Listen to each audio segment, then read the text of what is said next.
ruptura aconteceu, mas há uma clara oportunidade do Espírito para que aqueles que um dia estiveram em níveis profundos de adoração e devoção possam restaurar isso nessa noite.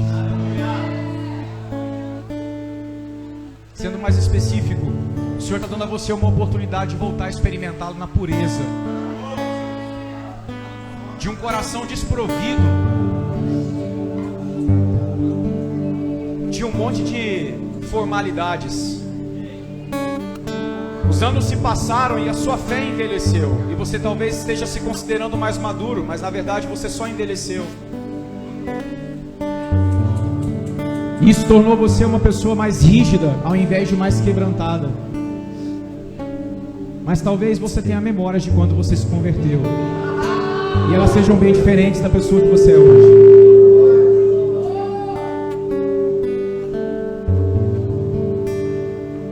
Enquanto nós adorávamos ali, o Espírito trazia ao meu coração uma clareza sobre a assertividade do que liberar para essa noite. E tem a ver com isso, com não confundir maturidade com envelhecimento. Alguns de nós estamos mais sisudos, mais formais, e achamos que ficamos mais maduros. Se estivéssemos mais maduros, uma das coisas que sinalizariam é que nós teríamos mais fome, mais quebrantamento. Não faltariam lágrimas aos nossos olhos e paixão pela presença. Você tem a oportunidade de erguer palavras ao Senhor nessa noite. Estou falando a todos aqueles que se identificam com essa palavra. O Senhor está chamando você para estar de volta na presença, desfrutando, para não se comportar mais em ambientes como esse, como um espectador. Você é um adorador. Você é um adorador. Você já se comportou como um adorador em outros tempos.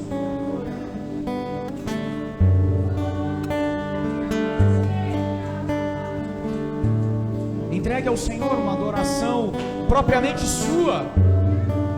Erga a Ele uma palavra de amor. Nem que seja uma oração pedindo perdão por ter se tornado o que você se tornou. Mas responda a este momento. Traga um profundo quebrantamento sobre nós nessa noite, Senhor. Que nos permita avançar ao longo dos anos para a pureza de uma criança, nos tornando cada vez mais limpos de coração, porque quem te vê se torna limpo de coração, e os limpos de coração verão a Deus. Cada vez mais famintos, cada vez mais sedentos, ao mesmo tempo que cada vez mais maduros e responsáveis. Uma consciência espiritual que se desenvolve e se expressa por meio de uma fé pura, singela, simples.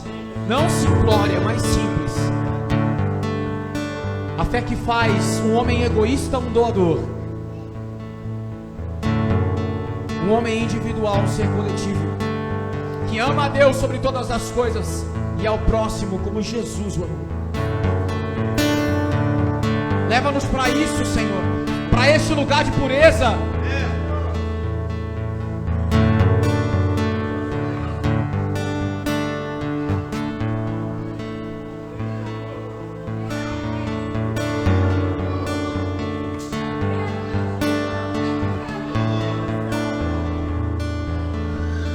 Sopra Espírito nos corações que precisam de uma liberdade interior nessa noite. Um ambiente propício para seu semente cair. Porque é você que com a sua palavra penetra no mais profundo do nosso ser, juntas e medulas. Sua palavra é apta para discernir as intenções do coração. Mostra a realidade do interior, deste homem interior. Se a sequidão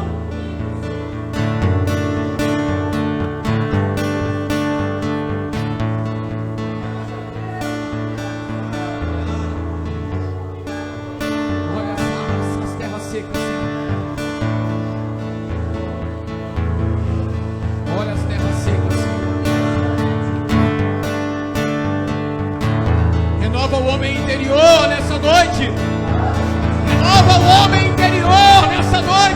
Renova o homem interior nessa noite.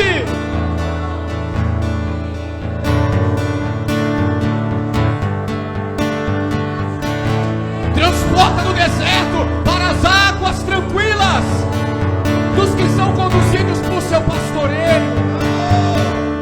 Refrigera a alma, há tanto tempo seca.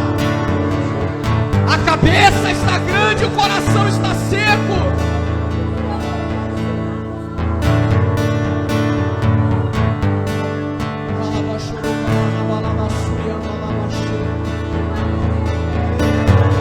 Terreno propício para cair a semente. Sonda as intenções do coração. Penetra fundo, Senhor.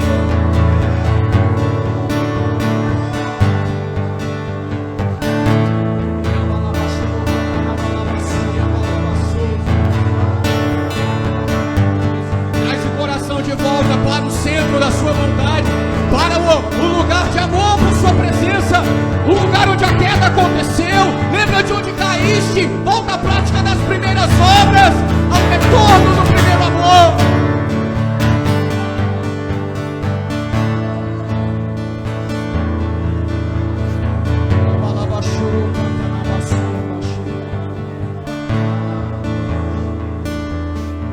Nós pedimos isso,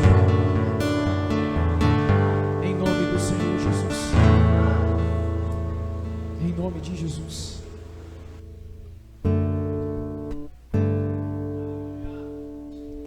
Você pode se assentar, por favor, querido. Mas eu quero que você guarde isso no seu coração,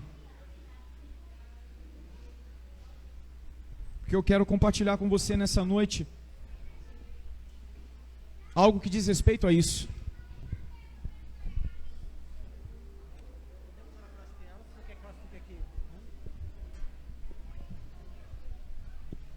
Crianças, venham aqui, por favor, nós vamos orar por vocês. De 3 a 11 anos. Ou melhor, em nome do Pai, do Filho e do Espírito Santo, nós te abençoamos.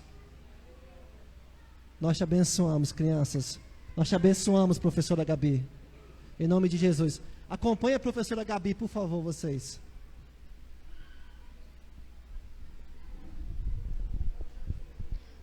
Aleluia.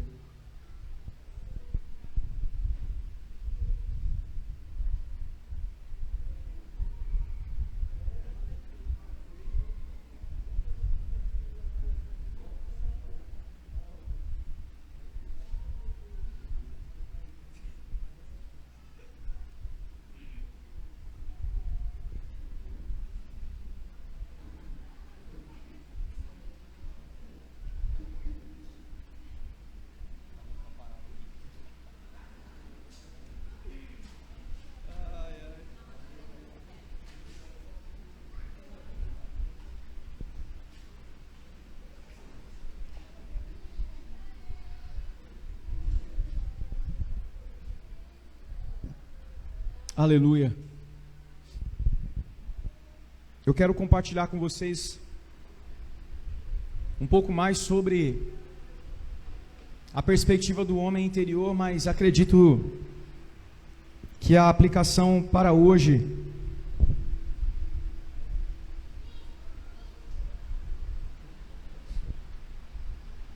ela é em conformidade com provavelmente uma necessidade para o futuro de vocês, mas também para o presente de alguns.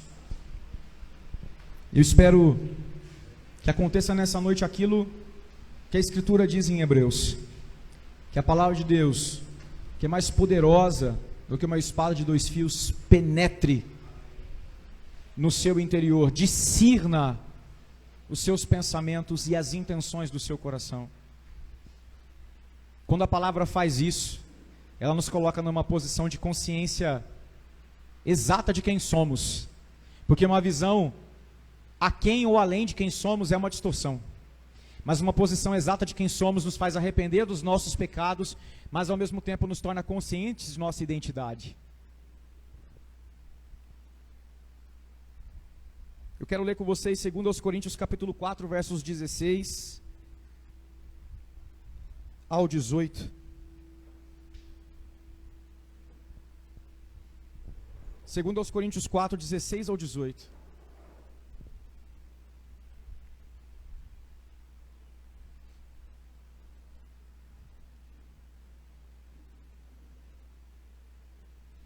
Por isso, não desfalecemos.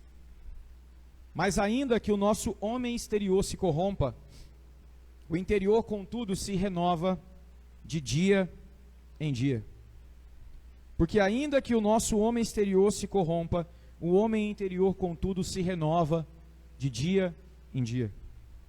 Porque a nossa leve e momentânea tribulação produz para nós um peso eterno de glória muito excelente, não atentando nós nas coisas que se veem, mas nas que se não veem. Porque as que se veem são temporais, e as que se não veem são eternas.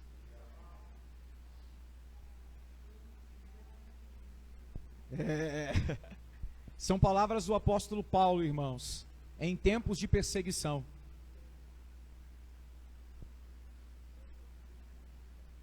São palavras de um homem que sabia muito bem o que é sofrer perseguição.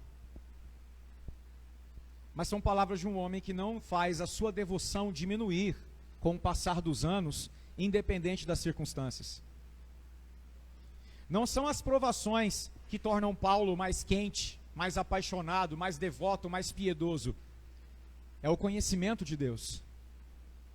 Quanto mais Cristo se revelava a Paulo, mais quebrantado, mais contrito, mais vazio de si, mais dependente.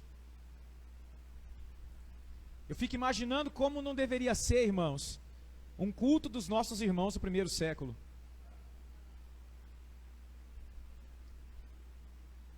Temos algumas figuras que a Escritura nos narra, como por exemplo, os tropeços dos coríntios, que são correção de Paulo.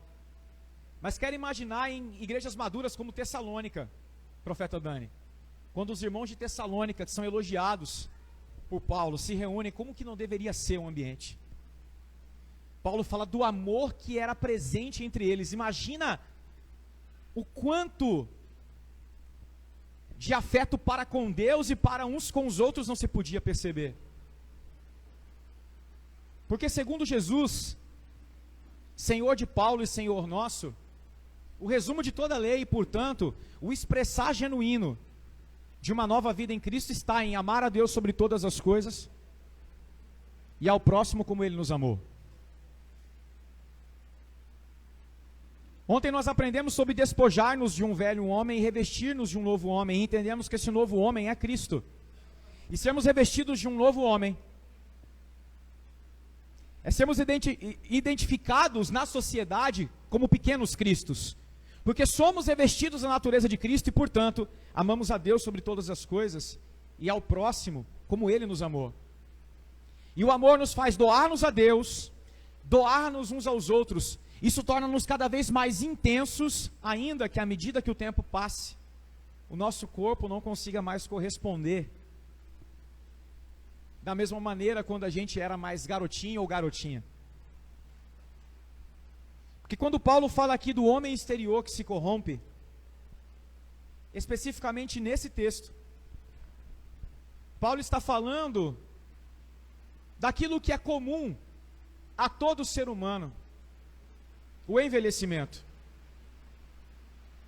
E ele está falando daqueles que caminham para a morte, mas que interiormente são eternos por causa da palavra que receberam de Cristo, o Evangelho do Senhor Jesus, que os introduziu no reino de Deus. E o reino de Deus dentro de nós é vida eterna em nós.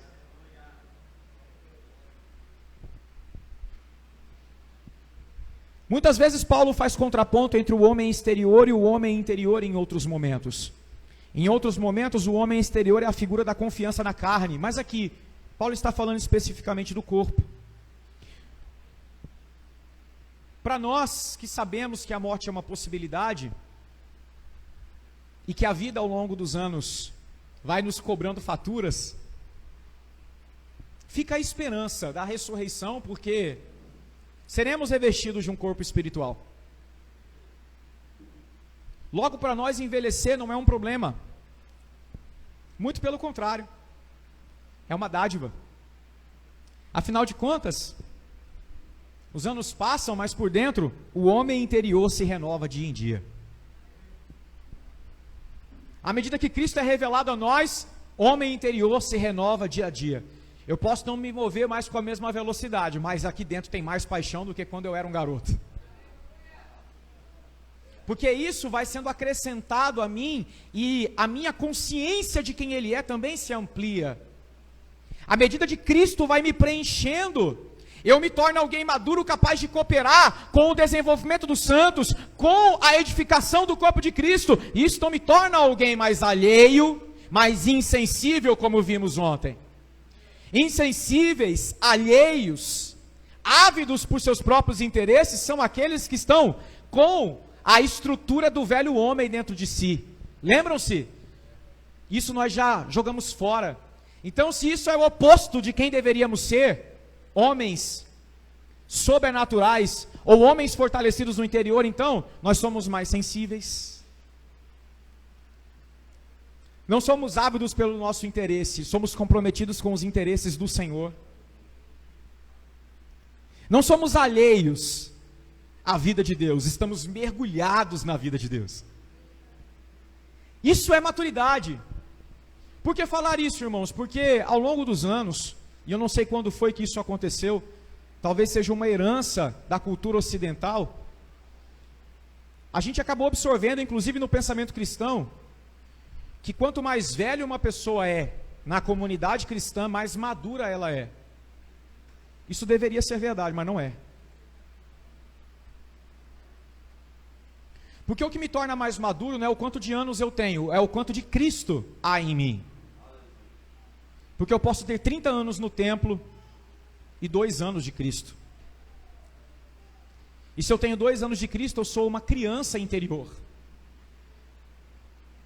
Eu quero que você perceba, a ênfase em compreender o homem interior é perceber que a obra de um reino invisível está feita de forma invisível. Ela é feita dentro. O reino de Deus está dentro de vós, são palavras de Jesus. Essa obra é invisível, eu quero que você entenda isso. Ela se evidencia pela transformação da nossa consciência, da nossa cultura, dos nossos valores, dos nossos padrões. Mas só é possível ver qualquer tipo de comportamento novo pelo lado de fora, profetisa Rosa, quando existe uma mudança no meu interior. Vocês estão comigo? Paulo não é um garoto nessa carta. Ele já é um senhor. Falando sobre um homem interior que se renova dia em dia. E esse Senhor, que nos ensina aqui, é um homem imparável à medida que os anos vão passando para ele. Quanto mais consciente de que a sua hora se aproxima, a hora de sua morte, mais intenso Paulo se torna. Paulo não levanta a bandeira do já deu para mim, não puxa o freio de mão, não reduz a velocidade. Paulo aumenta a intensidade.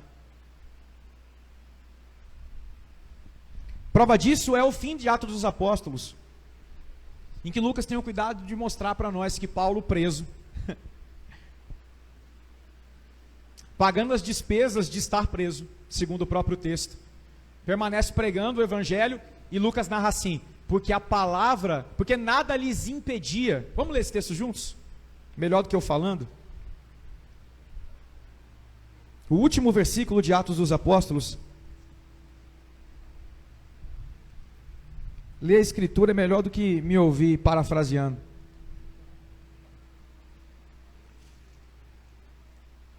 Atos capítulo de número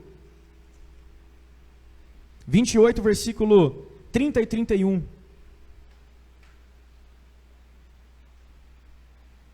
Por 2 anos permaneceu Paulo na sua própria casa, que alugara, onde recebia todos os que o procuravam, pregando o reino de Deus com toda a intrepidez, sem impedimento algum, ensinava as coisas referentes ao Senhor Jesus Cristo. Irmãos, Impedimento para a pregação aqui é o que não faltava. Paulo estava sendo perseguido.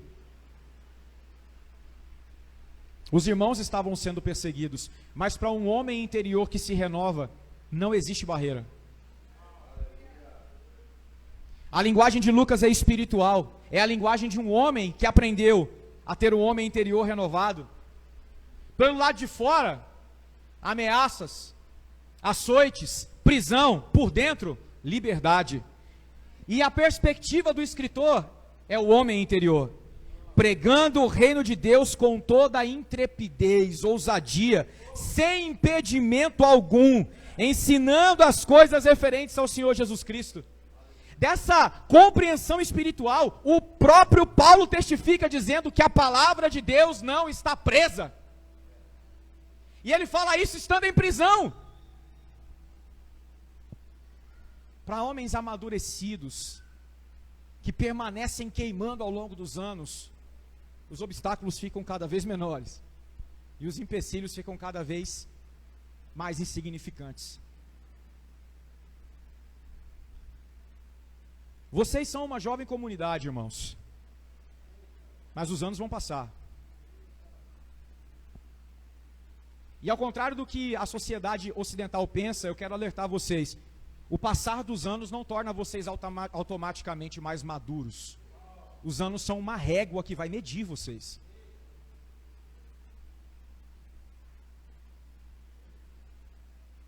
Ontem eu encerrei dizendo: cuidado para não começar no espírito e terminar na carne.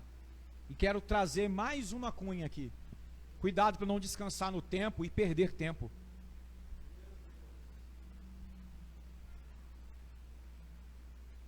Achar que sucesso é em 6 anos ter acabado isso aqui, como ameaçaram muitos em outras comunidades como essa que começaram. Sucesso não é completar 5, 6 anos. É Cristo formado em nós, independente de quantos anos tenhamos. O que dirá se vocês amadureceram? Repito, não é o quanto de tempo passou, é o quanto de Cristo foi acrescentado a vocês. Para tornar isso ainda mais claro, eu quero contar para vocês a história de um velhinho que me inspira. Usei as palavras de Paulo, mas quero falar de um outro velhinho, esse velhinho mesmo, que partiu queimando e deixou seu testemunho e, portanto, coopera conosco até hoje, para mostrar que os anos, Rosa, precisam nos tornar mais conscientes, mais livres, mais transformados culturalmente, mais devotos, mais apaixonados, Ítalo. Nós não somos o tipo de gente que se torna mais inteligente sobre Deus. Nós conhecemos o Senhor. E conhecer não é ter informações sobre Ele, é experimentá-lo. Não é só a doutrina, porque apenas doutrina é dogma, é verdade sem amor. Falamos sobre isso ontem. Mas quando a verdade opera no meu interior, o poder que em nós opera, a isto nós podemos chamar de poder do Evangelho.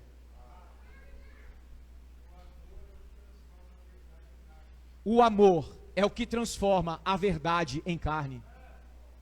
Síntese. Por que a importância de entendermos isso, irmãos? Porque dentro dessa ignorância sobre o tempo, como aferimos maturidade?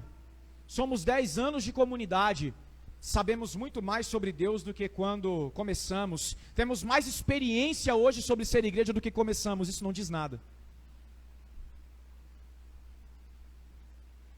O que diz de fato é o quanto de Cristo pode ser evidenciado em vocês por intermédio do amor, que transforma a verdade em carne. E eu quero falar de um velhinho que encarna o amor, o discípulo amado. Por isso, eu quero ler com vocês o texto de Apocalipse, considerando o que diz a tradição sobre o texto, que foi João, o apóstolo do amor, quem escreveu esse texto. Vamos para o capítulo 1. Diz assim: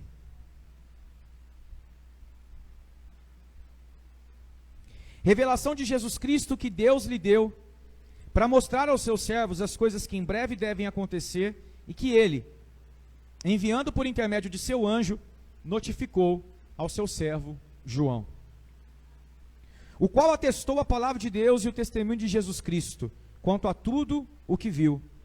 Bem-aventurados aqueles que leem, e aqueles que ouvem as palavras da profecia, e guardam as coisas nela escritas, pois o tempo está próximo. Versículo de número 9.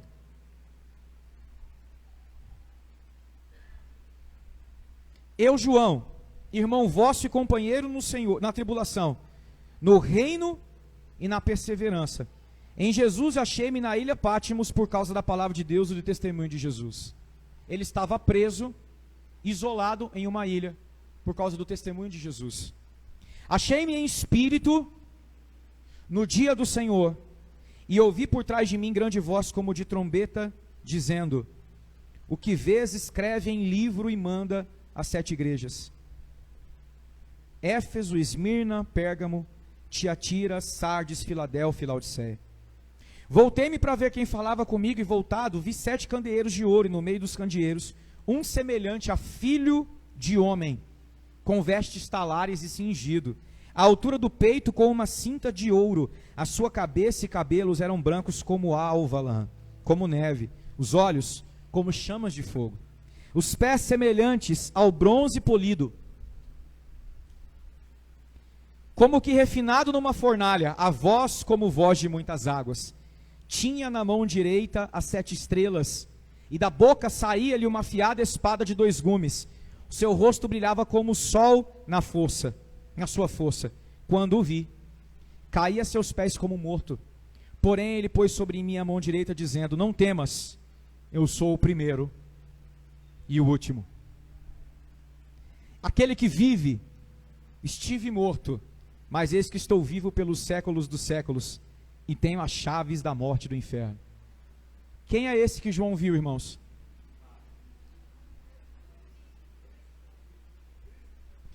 Vamos deixar o texto responder?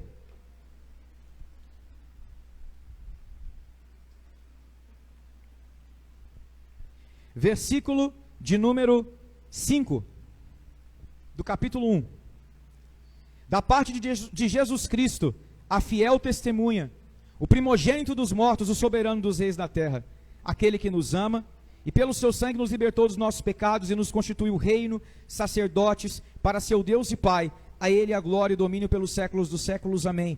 Eis que vem com as nuvens, todo o olho verá, até quantos o traspassaram, todas as tribos da terra se lamentarão sobre ele, certamente, amém.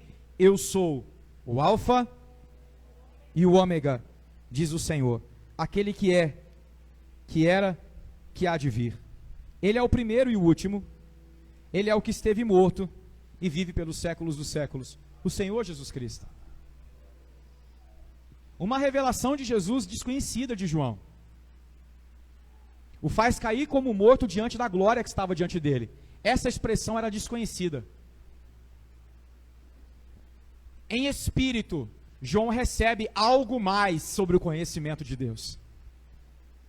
Preso em uma ilha, é levado a um novo nível de revelação.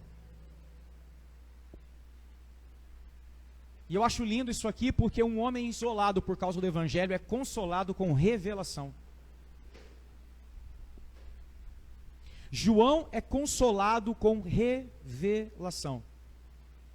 No alto da sua maturidade, o último apóstolo vivo, já idoso, recebe como dádiva mais conhecimento de Deus. Quem é João? Primeiro, alguém que foi amado por Jesus, mas que aprendeu a amar Jesus.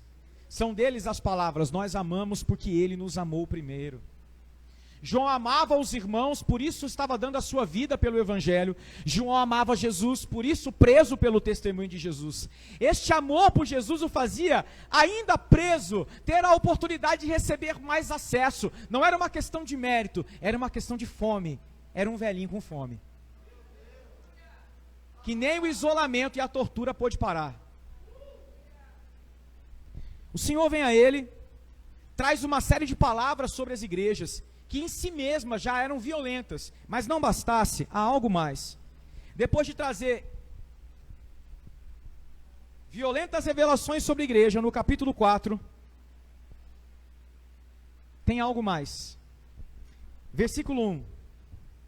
Depois destas coisas, olhei, e eis não mais somente uma porta... Depois destas coisas, olhei, e eis não somente uma porta aberta no céu, como também a primeira voz que ouvi, aquela lá anterior, como trombeta ao falar comigo, dizendo, sobe para aqui, e te mostrarei o que deve acontecer depois dessas coisas. Aquele que se revelou a João, que lhe falou sobre as igrejas, de um lugar elevado, de sobe para cá, sobe para aqui, o chamando para perto. Verso 2, imediatamente eu me achei em espírito, e eis armado no céu um trono, e no trono alguém assentado. E esse que se acha assentado é semelhante no aspecto à pedra de jaspe e de sardônio, e ao redor do trono há um arco-íris semelhante no aspecto à esmeralda. Ao redor do trono há também 24 tronos, assentados neles 24 anciãos, vestidos de branco, em cujas cabeças estão coroas de ouro. Deles saem relâmpagos, vozes e trovões. Diante do trono ardem 7 tochas de fogo, que são 7 Espíritos de Deus. Há diante do trono um como que mar de vidro semelhante ao cristal. E aqui sucedem-se outras revelações sobre o que ele está vendo. Mas eu quero que você perceba, o Senhor vem, sobe para cá, chega mais perto. Um chamamento para um lugar que não era desconhecido de João. O lugar da intimidade, que também é o lugar dos segredos. Esse que está recebendo essa palavra é um idoso, mas um dia foi uma criança. Quando Jesus encontra João e o chama para a comitiva de discípulos que Jesus haveria de ter por perto, provavelmente João não era um homem adulto como a gente acha. João tinha entre 10 e 14 anos no máximo. João, na verdade, era Joãozinho. É claro que existe uma contraposição da tradição sobre isso, porque a ideia de uma criança entre homens adultos não soa muito bem. Então as pessoas acabam impondo uma coisa que não é compatível com a própria narração bíblica. E os contextos que João mesmo no seu evangelho é cuidadoso em mostrar sobre a vida dos discípulos com Jesus, nos dão nuances de que o tratamento que ele recebia como discípulo amado não era porque ele era simplesmente alguém que chamava atenção, mas era porque é alguém que de alguma forma recebia essa atenção sem provocar nenhum tipo de incômodo aos demais. Por exemplo, vocês se lembram de os discípulos brigando para saber quem seria o maior no reino dos céus? Então a gente percebe um contexto entre os discípulos. Qual o contexto? Um contexto de procurar proeminência. Vocês acham que seria para eles confortável reconhecer que aquele ali é o amado de Jesus? Mas quando o texto de João, capítulo de número 14, vai descrever para nós, vamos lá, eu vou ler com vocês aqui.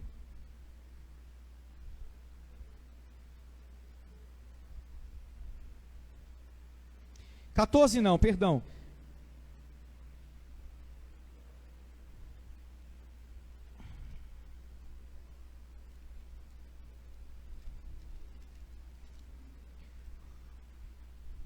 O 13, versículo de número 21.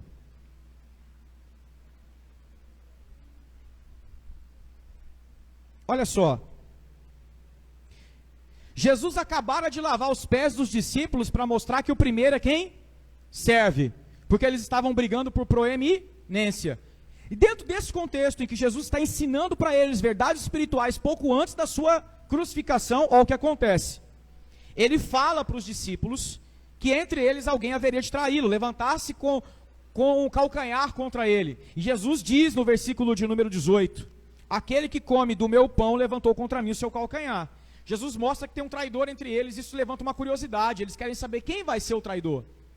Verso 21, dito estas coisas, angustiou-se Jesus em espírito e afirmou, em verdade vos digo, que um dentre vós me trairá.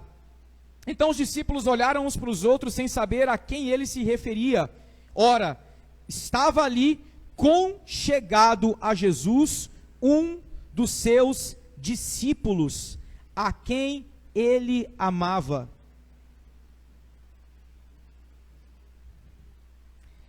A esse fez Simão Pedro o sinal dizendo: pergunta a ele a quem se refere. Irmãos, ele estava aconchegado. A palavra grega dá a ideia de alguém muito próximo ao colo.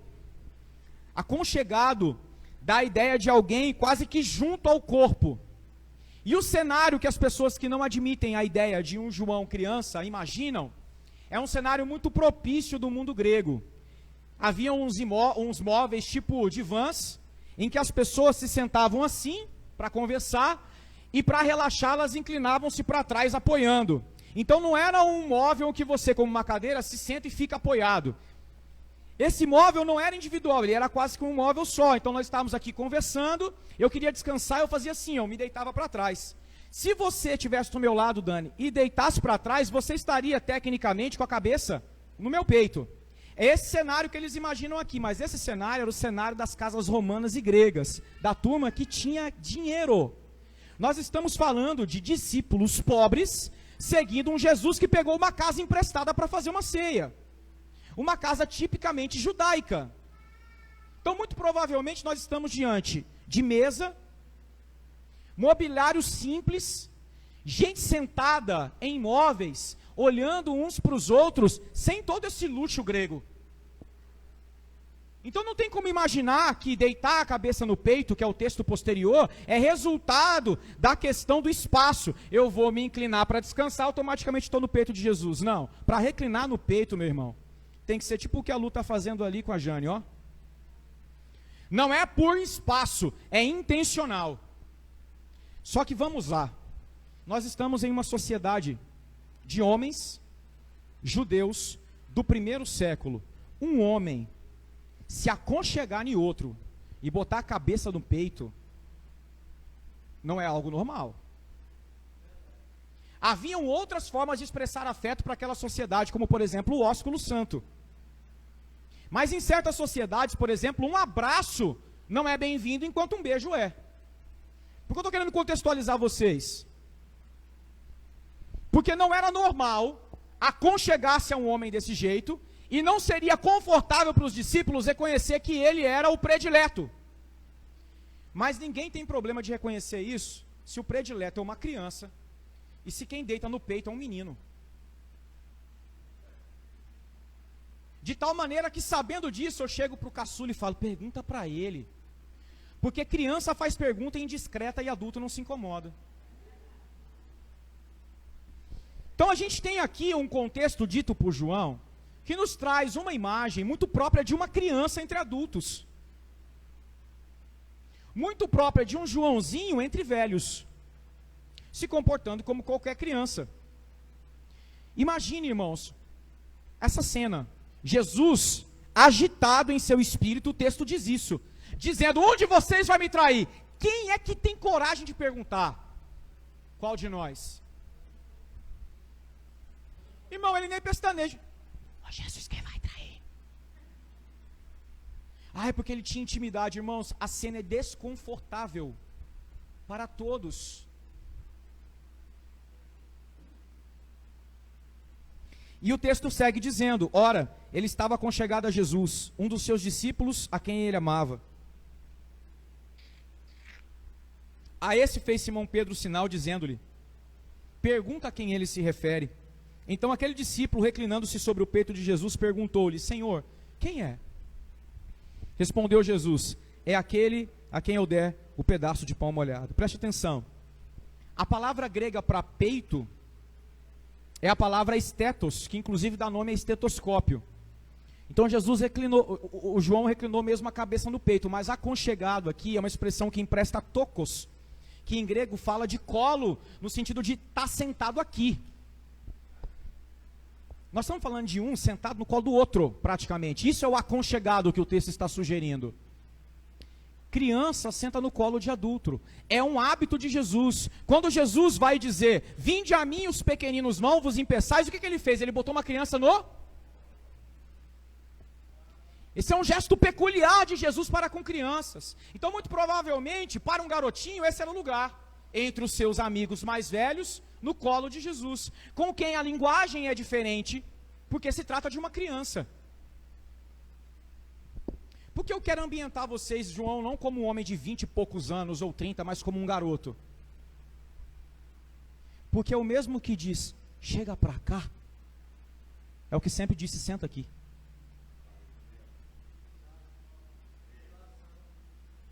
O mesmo que disse, te mostrarei, foi o que respondeu, quem há de te trair? Mostra-nos. O João de Pátimos é por dentro um menino, na consciência um homem, e por fora um idoso. Mas presta atenção, o idoso por fora não impediu o menino de queimar.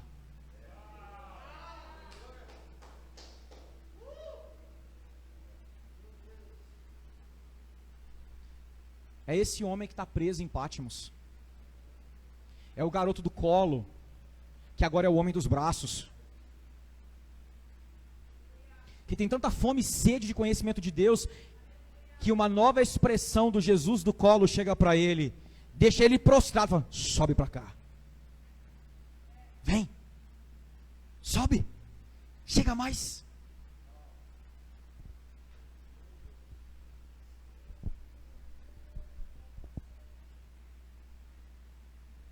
Um culto frio, com gente que tem dificuldade de expressar amor a um Deus que, segundo elas, na cabeça está presente, é um culto desprovido de paixão. Você não é maduro, você está velho na cabeça. Eu estou usando uma linguagem que eu não quero que você se ofenda com ela. Eu quero que você entenda. Envelhecer não é um problema, mas eu quero quebrar, por isso eu estou usando essa linguagem. A ideia de que nós podemos abrir concessões para nós à medida que os anos passam. Irmãos, os anos só dizem para nós se nós acertamos na medida ou se nós erramos. Ter 20 anos de comunidade cristã não me dá uma autorização para ser um culto frio. Não me dá um atestado para viver uma vida alheia uns aos outros. Ah, no começo tudo é assim mesmo, é coisa do primeiro amor. A gente aceitou entre nós, irmãos, essa justificativa. Eu quero ver quando vocês forem 500. Sabe o que é isso? É pegar a escritura e tocar fogo nela. É dizer que nenhum dos testemunhos que ela dá sobre homens que envelhecendo se tornaram mais intensos seja verdadeiro. É falar, isso aqui é conversa fiada. Na prática, todo mundo morre por dentro no final, porque o homem interior se corrompe como exterior. É isso que a gente diz. Mas o meu homem interior, não por força, mas por causa do Espírito, ele se renova, irmãos. Dia em dia.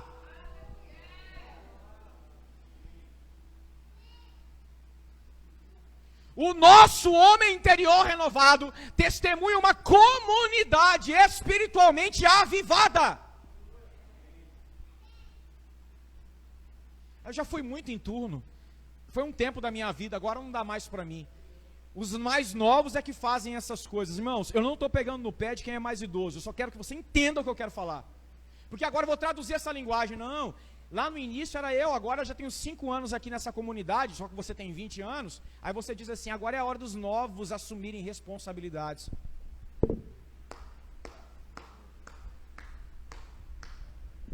Seu homem interior se corrompeu.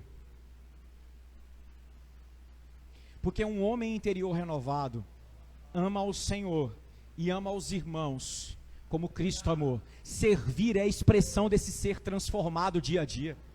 Uma nova medida de Cristo é dada a mim. Eu conheço o Cristo servo, conheço o Cristo que ama, conheço o Cristo que se doa. O que eu faço? Exatamente o que eu vejo Cristo fazer. Porque Ele é quem faz o que vê o Pai fazer. Eu não acredito em comunidades cristãs que se apagam ao longo dos anos. Isso é uma mentira diabólica.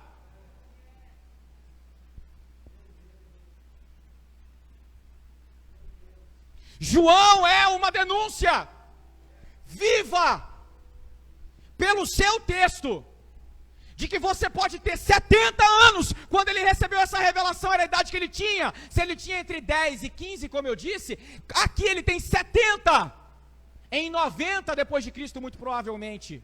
70 anos, 90 e 95, quente por dentro, caindo como morto, adorando, somando com tudo que vê, colocam diante dele as coroas e dizemos: santo. Ele não está aqui, nossa, que coisa linda, uau. Você diz que o seu nível de revelação aumentou, que a sua consciência de Deus é maior, e a sua expressão em um culto, que é a coisa mais basal, a adoração, você não consegue se expressar, irmão. Não é banal, é basal. Porque cultuarmos juntos é parte do dia a dia cristão. Se você não consegue se expressar em adoração, você acha que você vai se expressar em piedade para com o perdido? Mas é nunca.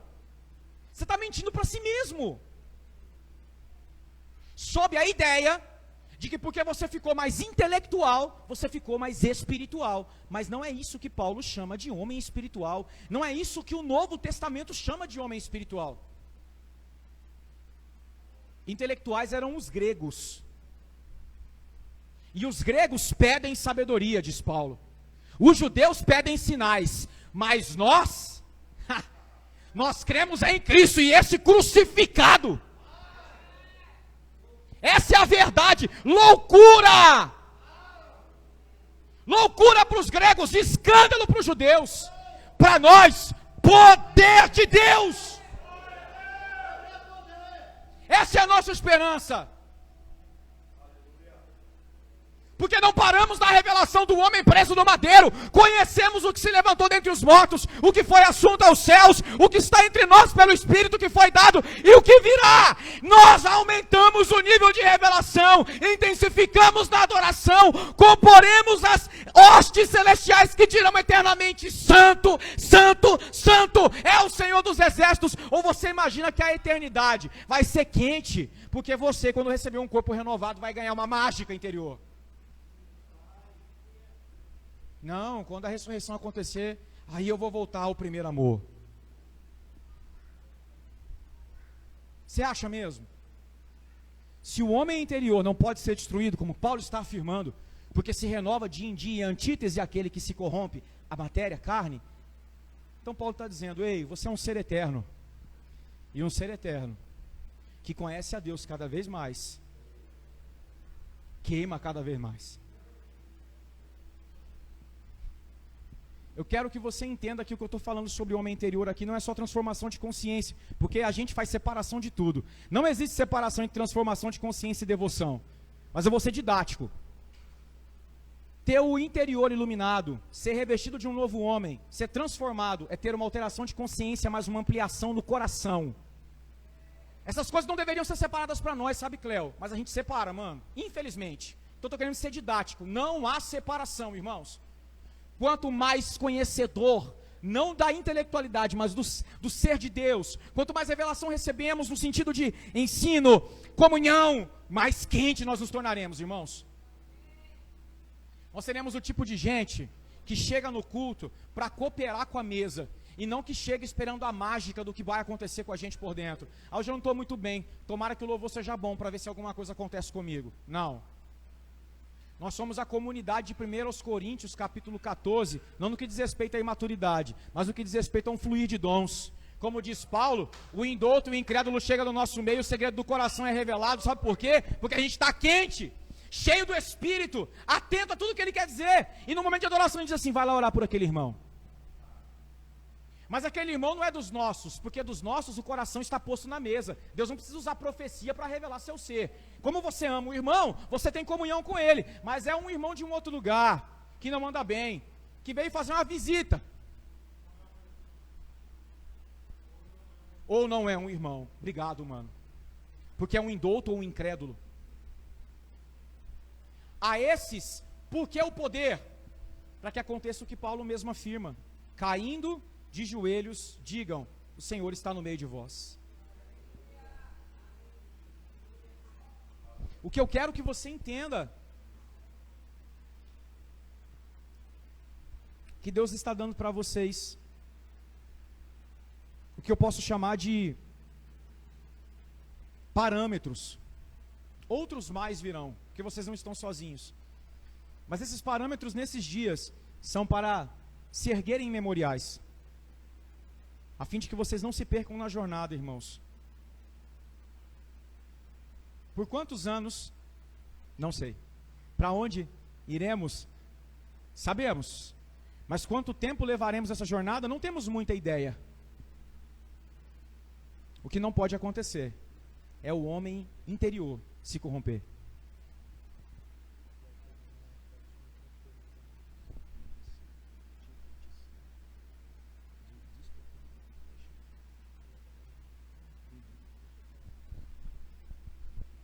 Irmãos, eu quero ser bem simples aqui, mas cooperar com aquilo que o Rafa está liberando sobre nós.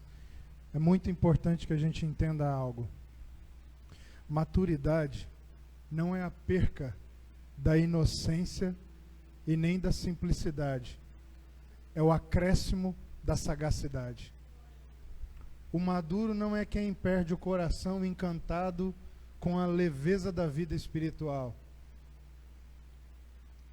Uma vez, eu não sei se você vai se lembrar, a gente já encontrou muitos homens assim, experientes na jornada. Mas quando eu encontro algum que quando ele vai falar, por exemplo, de um irmão da congregação que esfriou, coisa mais comum no ministério da gente. Aí eu vejo que os olhos dele enchem de lágrima. Se eu já estava olhando atentamente para aquilo que ele está dizendo, eu faço assim. Porque se ele está com 70 anos, 80 anos, e ele compartilhar que um irmão, durante os anos de ministério dele, ele esteve com um irmão, e o fato do irmão ter esfriado, gera uma compaixão ao ponto dos olhos dele lacrimejarem, eu quero continuar ouvindo esse tipo de gente. Esse é o tipo de gente que eu quero ouvir para o resto da minha vida. Outra coisa, um ancião, 70, 80 anos, já tem 40, 50 de ministério. Na hora da adoração a gente está falando, irmão, Jesus está aqui, vamos adorar o Senhor. Eu olho a postura dele e vejo que ele está totalmente quebrantado, devoto ao Senhor. Eu quero chegar perto dele, quero falar, cara, eu quero adorar contigo, eu quero andar contigo, eu quero caminhar contigo. Porque maturidade não é a perca dessa simplicidade, dessa ingenuidade, dessa singeleza da devoção, é o acréscimo da sagacidade. Aqui dentro, eu continuo a mesma criança de sempre. Você entende? Mas na compreensão da vida espiritual, eu vou me tornando mais preciso, mais exato, eu vou me tornando mais profundo, mas a profundidade não é contra a simplicidade, a singeleza do coração. Então escute, se quando você se reúne com seus irmãos ou na sua vida particular, não há mais lágrimas, ao pensar, ao falar, ao ter comunhão com o Senhor, ou com o corpo dele, querido, vá ao médico espiritual, urgentemente. Saia daqui hoje, ou nem espere acabar. Procure um médico, ou alguém que represente o médico das almas. Você precisa de ajuda. Porque a sequência desse texto vai dizer para alguns, compra colírio de mim. Amém? A sequência desse texto vai dizer para alguns, estou a ponto de vomitar-te da minha boca, porque não és nem quente, nem frio. Vai dizer para outros, vocês estão cheios, abastados, mas para mim são pobres. São ricos da falsa maturidade que fez com que entesourassem-se, mas perderam o coração. A diferença do maduro para o experiente não está no conhecimento, está aqui dentro, irmãos. Se quando eu estou com ele, os meus olhos se enchem de lágrimas.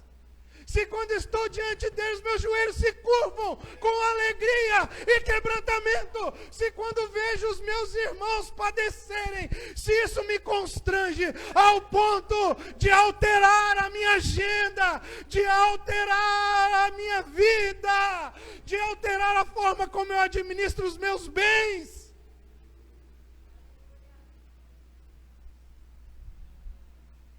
Tempo mais conhecimento, sem paixão, é igual ao mais alto nível de religião que Jesus odeia. Maturidade não é tempo mais conhecimento. Maturidade é tempo, conhecimento, mas devoção. Sem devoção não há maturidade.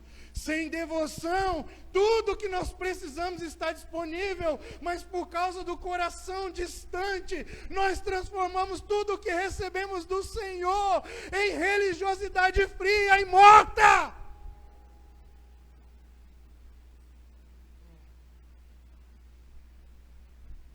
Irmão, eu tenho certeza que o Rafa está falando, por isso eu tenho liberdade para falar isso aqui. Eu conheço o coração dele.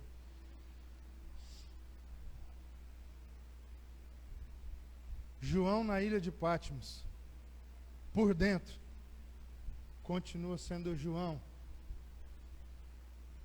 da última ceia no colo de Jesus. Por dentro, ele continua sendo o mesmo. Mas o que tem de diferente é que agora ele é uma criança madura. Não é velha, é madura. Então, reconhecendo o nível de maturidade que ele alcançou, pode ser até que ele esteja no colo, mas é em outro lugar. Enquanto você era só criança, por dentro e por fora, verdadeiro, mas criança por dentro e por fora é aqui. Mas quando você continua criança só por dentro e por fora você cresce, mas por dentro você mantém preservada a sua essência de devoção e quebrantamento, ele fala: sobe.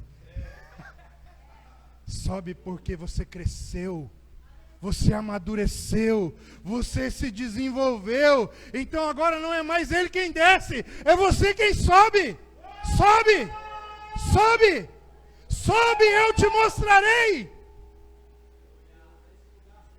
Presta atenção nisso, irmão. João é o último dos 12 apóstolos testemunhais do Cordeiro. Está sozinho, solitário. Se ele fosse criança, velha, ele estaria fraquejando. Mas como ele era criança, madura, ele estava avançando. Quantos de nós pararíamos se estivéssemos na mínima provação? Se estivéssemos sobre qualquer tipo de pressão? Essa é a diferença de alguém que está por dentro, preservado, íntegro, santo como o seu Senhor, mas por fora está crescendo e amadurecendo, não parou. Quando ele era criança, Jesus responde as suas perguntas. Senhor, fala para mim, quem é que vai trair? Jesus responde. Quando ele é maduro, Jesus fala para ele uma coisa que ele nem perguntou. Quantos estão aqui, irmãos? Quer saber se você está andando na revelação? E isso está sendo para você sinal de testificação de que você está amadurecendo e não só envelhecendo? Esse Jesus começou a falar coisas para você que você não perguntou. Sobe para cá e eu te mostrarei as coisas que hão de acontecer. Como eu sei que eu estou amadurecendo? Você está andando de carro, de repente a palavra do Senhor te atravessa aleatoriamente, e uma coisa que você não estava pensando, não estava perguntando e nem estava orando por aquilo, simplesmente ela atravessa. E é por quê? É por causa dos meus irmãos. É por causa dos meus irmãos. Senhor olha para aquela igreja perseguida naqueles dias, Ele encontra alguém que cresceu por fora, mas manteve o coração inocente, quebrantado, apaixonado por dentro, irmão. E começa então a liberar sobre a vida de João, André, uma coisa que João não perguntou, mas que salvou a igreja em toda a sua história. Estamos juntos? Por isso João Batista, o batizador, vê o Cordeiro vivo, prestes ao que estava para fazer. Mas João, o menino homem, vê o Cordeiro naquilo em que ele estava para consumar. Você está entendendo? Que ele viu o Cordeiro não morto, mas que havia sido imolado. Aquele que estava morto e reviveu. João Batizador, profeta, poderia dar uma descrição incrível, mas ainda era menino por fora. Mais velho do que João, continuava menino por dentro, mas não cresceu como precisava por fora. Então, em momento de angústia, o que ele fez? Titubeou. João, o menino, que continuou menino por dentro, mas que se tornou um homem maduro por fora, na hora da angústia só sobrou ele, e ele permaneceu. Cara, ele estava posicionado. Historiadores dizem que Domiciano, na tentativa de matar João de maneira absurda, para trazer um abatimento sobre a igreja que crescia assustadoramente, coloca João dentro de um caldeirão de óleo fervente. Colocam João pendurado numa corda, e João sai do mesmo jeito que entrou, e nada havia acontecido. Então diz, não tem como matar, isola então numa ilha, manda esse homem para o meio do mar Egeu, porque se não tem como acabar com a vida dele, pelo menos vamos calar sua mensagem. Se não dá mais para falar por meios humanos, o Senhor fala, sobe, sobe, vou falar agora de outro lugar. E o que você vai fazer? Eles podem até calar a sua voz, mas eles não podem calar a minha voz. Escreve. Escreve. E eu não sei se você crê nisso, mas eles não conseguiram calar, porque essa voz, disso que aconteceu nesse dia, chegou até eu e você aqui hoje, nessa noite, cara. Você está entendendo a parada? É amadurecer, não é passar o tempo. É amadurecer, não é perder a devoção. E como é que eu sei? Que eu continuo menino por dentro. Só que o que eu estou recebendo, que está me tornando homem por fora, não faz com que eu perca as minhas lágrimas, com que eu perca a minha devoção. E um dos principais sinais de que o Senhor está gostando do que Ele está vendo acontecer dentro de mim, é que Ele começa a me responder perguntas que eu não fiz. Perguntas que eu não fiz. O Senhor responde às nossas orações e às nossas dúvidas, amém? Isso é maravilhoso. Mas, querido, o Senhor está procurando homens sobre a face da terra, com quem Ele possa compartilhar aquilo que ninguém perguntou. Noé, ei, Noé, estou para destruir a terra, porque eu estou arrependido de ter criado o homem por causa da sua maldade. Depois de ter dito isso, o Senhor fala, constrói um barco para mim. Primeiro, Ele reparte o coração. Uma pergunta que Noé não tinha feito. Abraão, e aí, Senhor?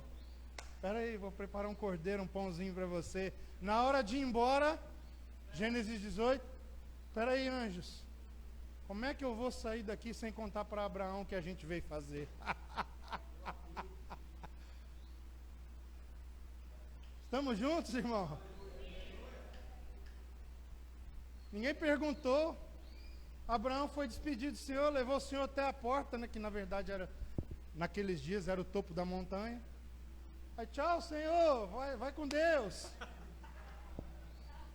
tiveram um momento de comunhão, sentaram à mesa, Abraão serviu o Senhor, os anjos profetizaram na vida dele, falaram, daqui um ano a gente vai voltar, você vai estar com filho. Esse é o tipo de coisa que Deus responde, porque a gente pergunta, porque Abraão perguntava junto com a esposa dele, e aquele filho, Senhor, que, né, como é que está aquela história? O Senhor respondeu, coisa de menino, mas na hora de ir embora o Senhor falou, ei, mas ele não é só um menino, ele é o meu amigo, eu preciso contar para ele os segredos do meu coração, eu vou ter que dizer para ele, não perguntou, mas como é que eu venho na casa dele, eu passo aqui, a gente tem esse tempo junto, e agora eu vou embora e não conto para ele. E assim foi com João.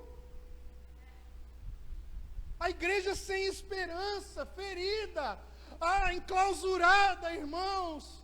Os irmãos se enfiando embaixo de terra, vivendo no submundo do Império Romano.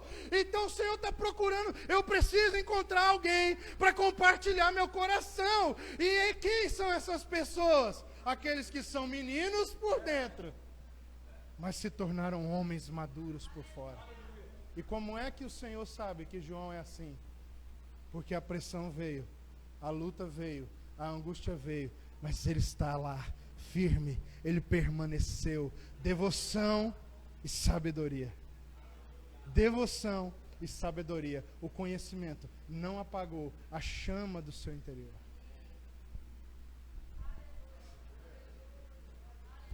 Aleluia.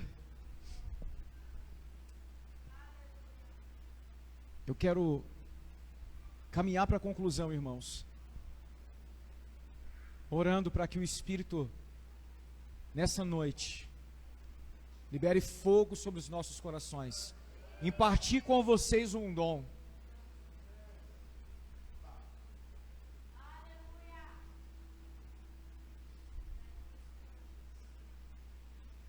Orar para que vocês não percam o coração.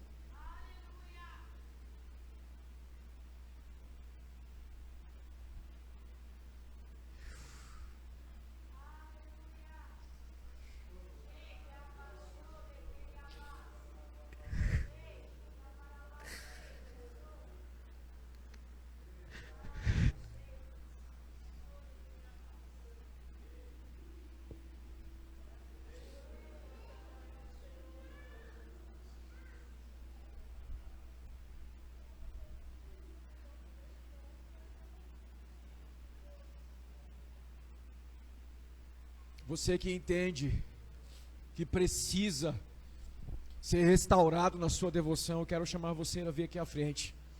Nós queremos orar por você.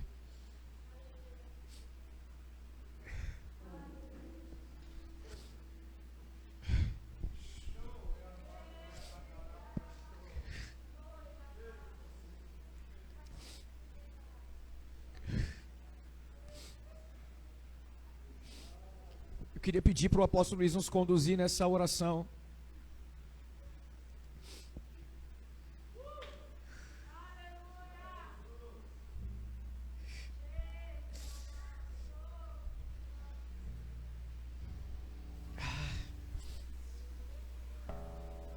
Vamos impor as mãos sobre os irmãos? Vamos? Aleluia. Gostaria de pedir que todos os irmãos que estão aqui, que principalmente aqueles que são profetas, Rafa, profetisa Rosa, Roberta, vocês pudessem liberar mesmo com autoridade sobre a vida dos irmãos.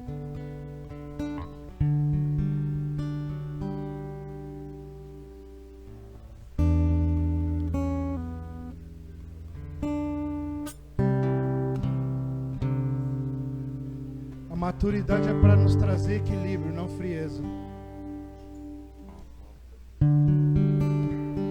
Isso é tão doido, Andrei, que tem duas características que fazem a gente se assemelhar: uma criança e um velhinho. Você já reparou que a pessoa velhinha, ela fica mais emotiva? A carne dela está fraca, mas ela começa a falar com os filhos coisas que ela não falou a vida inteira. Ela começa a valorizar coisas que ela não valorizou a vida inteira. É um instinto que Deus Deus plantou no homem. Então, ser maduro não é ficar velho. Mas esse é um sinal que Deus plantou daquilo que de fato é importante. E ser sensível, quebrantado, é condição sine qua non para ser maduro. Quanto mais eu conheço do Senhor, mais quando eu estou com Ele, ou quando eu falo sobre Ele, irmão, me dá vontade de largar tudo, de parar tudo.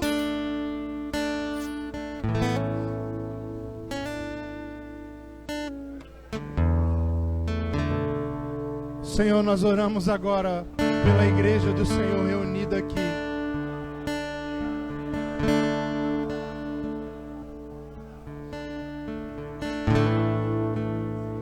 Não apenas por aquilo que os nossos olhos veem, mas por aquilo que o Senhor vê. Por aquilo que o Senhor nos chamou para sermos nessa cidade.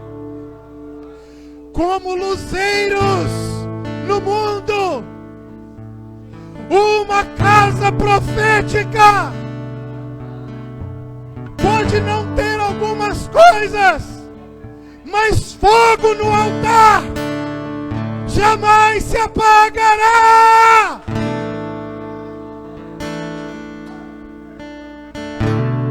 Podemos não ter uma casa suntuosa, não fazemos questão. Podemos não ter os melhores projetos, podemos não ter recursos acumulados em caixa, mas sempre haverá fogo, sempre haverá paixão, sempre haverão lágrimas de amor e de arrependimento.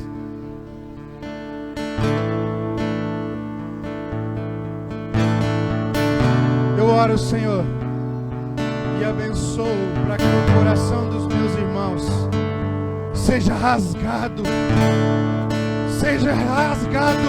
dilacerado de amor, de amor, de amor, de amor por ti, de amor pela igreja, de amor pelo perdido. Acende a chama aí dentro, acende a chama aí dentro desse coração, acende a chama outra vez. Ei! Compartilhamos vida, compartilhamos a tua unção agora, Senhor, compartilhamos dons.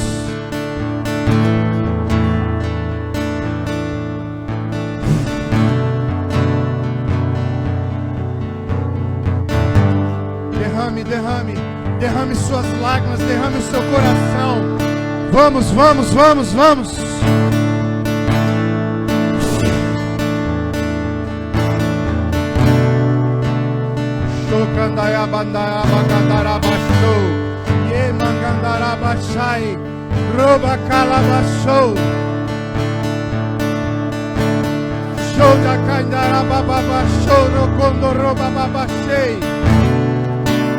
Eu vejo aqui, irmãos, pessoas.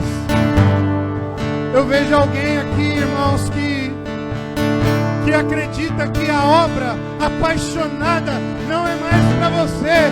Já passou o seu tempo. Eu vejo alguém que o Senhor está chamando aqui. Tira isso da sua cabeça. Sobe.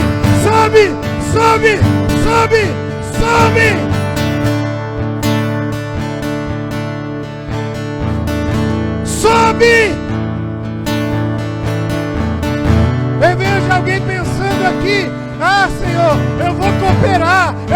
Cooperar nada. O Senhor está chamando você. Sobe.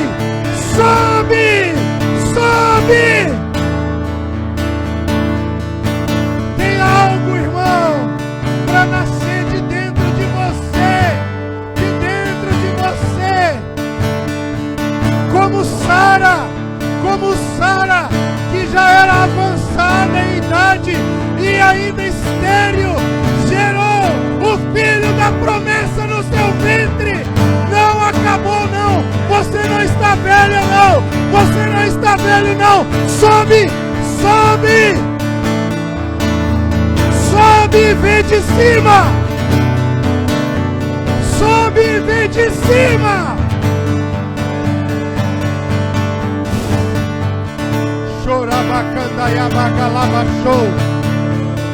Eu vejo ministérios sendo ativados aqui, irmãos. Ministérios sendo ativados por fogo. Eu vejo o fogo de Deus pegando alguns de vocês aqui. Não passou seu tempo, não. Não passou seu tempo, não, meu irmão. Nós ainda vamos celebrar juntos a obra que o Senhor vai fazer através de você.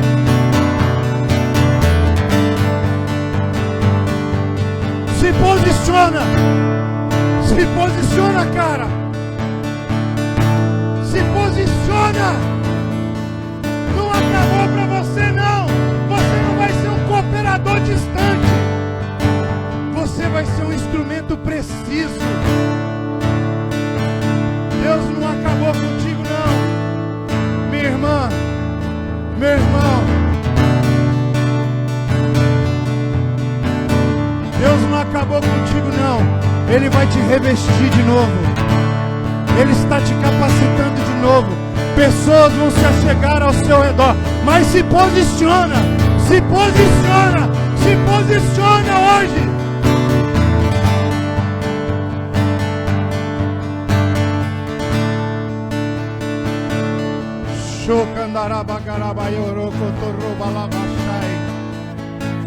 Irmãos, eu vejo muitas coisas acontecendo aqui no Espírito. Todas elas estão ligadas a um fogo de Deus que está entre nós. Há um fogo de Deus entre nós aqui. Há um fogo queimando. Esse fogo para alguns de nós fala de vocação, para outros de nós fala de restauração, para outros de nós fala de paixão e devoção, para outros de nós fala de sonhos no Senhor que estavam perdidos e Ele está recuperando isso no seu interior. Vai voltar a queimar, vai queimar de novo aí dentro. O engano está sendo removido da sua mente e o fogo de Deus está ativando de novo as palavras que o Senhor já havia liberado sobre você.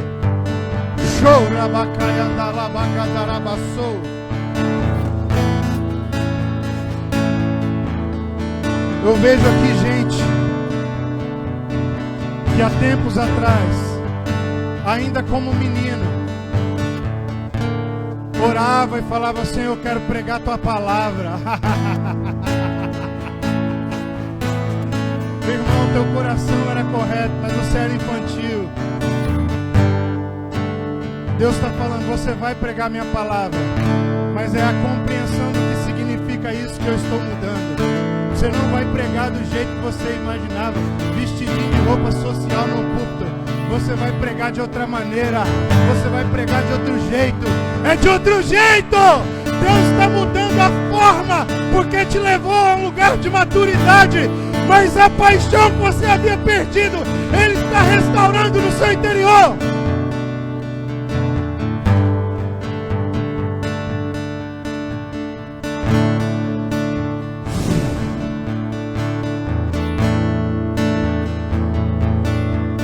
Nós abençoamos tua igreja aqui, Senhor, hoje.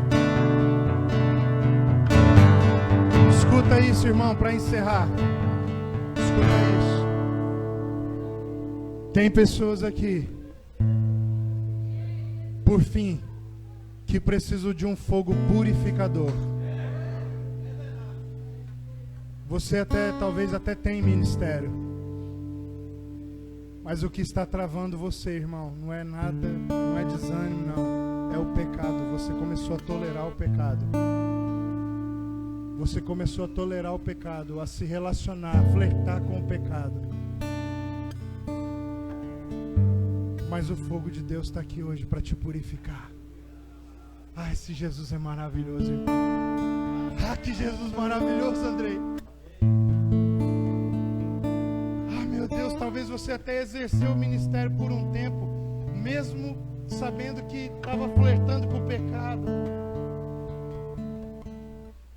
Só que o tempo vai passando e não vai dando mais, então você vai deixando as responsabilidades para não ter que encarar o fato de frente.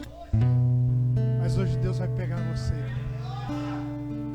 Hoje o fogo de Deus que purifica vai te liberar. Mas quem me conhece sabe, irmãos, eu não gosto de constranger ninguém. Mas hoje eu tenho uma direção do Senhor aqui. Eu preciso que você assuma. Você diga, sou eu, para que a gente possa orar por você. Amém. Vem aqui, meu filho. Há mais alguém, irmãos?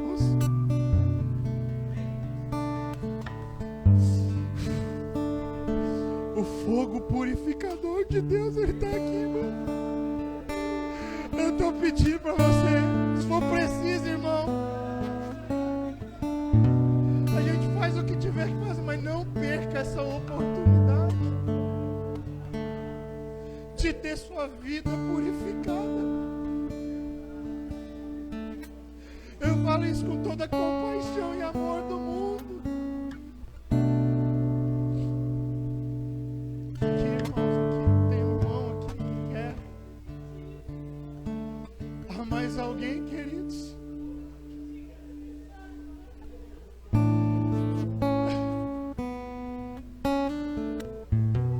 Você precisa se expor, irmão. Não vai dar para receber isso escondido, oculto, não vai dar. O fogo de Deus traz responsabilidades. Se há mais alguém que precisa desse fogo, você precisa se apresentar.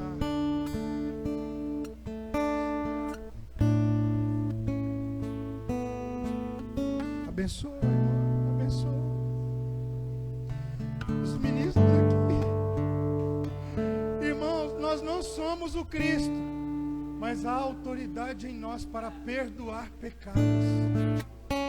Como igreja de Jesus, Ele nos deu a chave, Irlã. Ele nos deu a chave.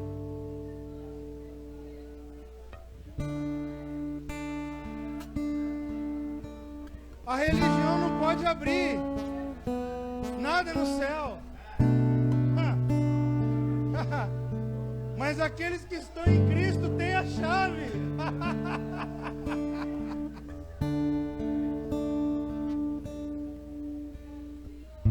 Então, se nós concordarmos que alguém que confessa o seu pecado está perdoado, está perdoado. A religião distorceu e tomou por causa disso o poder para si. Mas isso não anula o evangelho do reino de Deus, Rafa. Nós somos restauradores. Quem perdoa pecados é aquele que tem a chave. E essa chave Ele deu à igreja. Eis que te dou a chave do reino. O que ligardes terá sido ligado, e o que desligares terá sido desligado. Mateus capítulo 16, irmãos, a partir do verso 19, o Senhor diz a Pedro: o que perdoardes na terra terá sido perdoado no céu.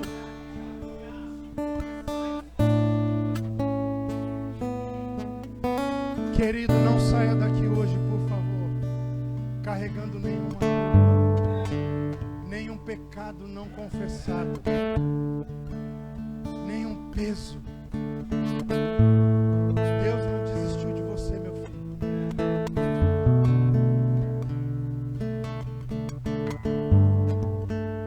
O Senhor nunca disse para você: acabou.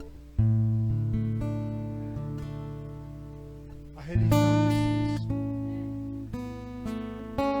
Tuas próprias distorções te disseram isso. Mas o Senhor nunca disse isso. Até porque você era menino quando as coisas aconteceram. O Senhor está reposicionando você hoje. Agora, assume a sua postura. Anda perto de homens e mulheres que podem, de fato, formar Cristo em você. Não brinque.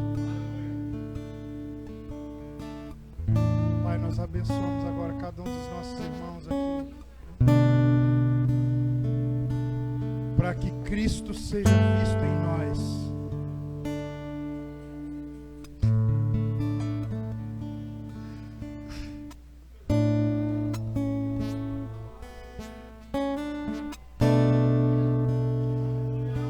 Senhor, que quando a gente estiver junto tomando um café, tomando um açaí, tomando um tereré, que de repente sua presença nos constrange ali. Quando a gente vê às vezes almoçando junto, comendo aquela caldeirada com farinha. Ah, Jesus. Que entre uma garfada e outra, de repente as lágrimas começam a enrolar, porque a tua presença transbordou no ambiente. Senhor, que quando a gente estiver nas faculdades, nas escolas, no trabalho, a gente precisa de vez em quando parar o que a gente está fazendo para orar por pessoas, porque elas foram atraídas até nós por causa do Senhor. Comece a nos dar a experiência de orar pelos enfermos no meio da rua. Nós abençoamos para que esses irmãos tenham sinais do Senhor, testificando o que aconteceu aqui nesses dias, não só nessa noite, mas nesses dias uma chave está sendo virada, Senhor. Uma comunidade profética pode não ter muitas coisas, mas fogo ela tem. Nós compartilhamos fogo com essa casa, nós compartilhamos fogo com os teus ministros aqui, nós ministramos fogo sobre eles, fogo sobre eles, fogo sobre eles. Senhor, nós não estamos falando aqui de estereótipo de fogo, seja numa aula que eles estiverem dando, seja no ensino, seja num compartilhar na rua, seja ao servirem comida para um faminto, dando reforço escolar para uma criança que precisa, seja servindo de maneira diaconal o bairro, a cidade, mas que o fogo esteja lá, queimando os corações daqueles que estão com eles, daqueles que os ouvem. Levanta, Pai, nesse lugar mestres profundos, levanta nesse lugar apóstolos, profetas incendiários, alinhadores do teu povo. Levanta, Senhor, evangelistas apaixonados, pastores que carregam o teu coração. Levanta uma igreja que é a noiva imaculada nessa cidade e una-os, una-os, una-os, una-os, una-os, que eles se encontrem, que eles se encontrem.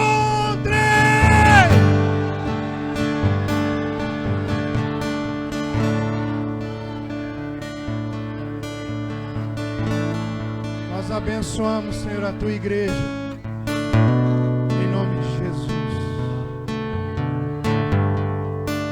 em nome de Jesus. Amém, igreja. Aleluia.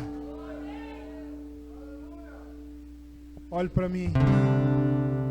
Tuas palavras serão mais penetrantes do que elas eram. Tuas orações terão sinais de poder maiores do que elas tinham. Há uma unção que foi liberada sobre nós aqui.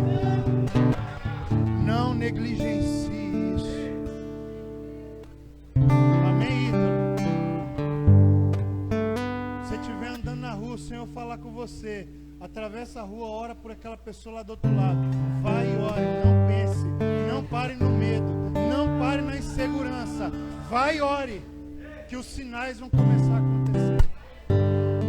Se Deus te falar, ei, senta ali, conversa com aquela pessoa, aconselhe ela, vai e faça isso. Amém? Amanhã nós estamos aqui juntos para a gente celebrar quase o último tempo juntos aqui nesses dias, né? Amanhã às 9 às 9h30. 9h30. Então amanhã às 9h30. Amém, queridos? Deus abençoe os irmãos. Vai encerrar?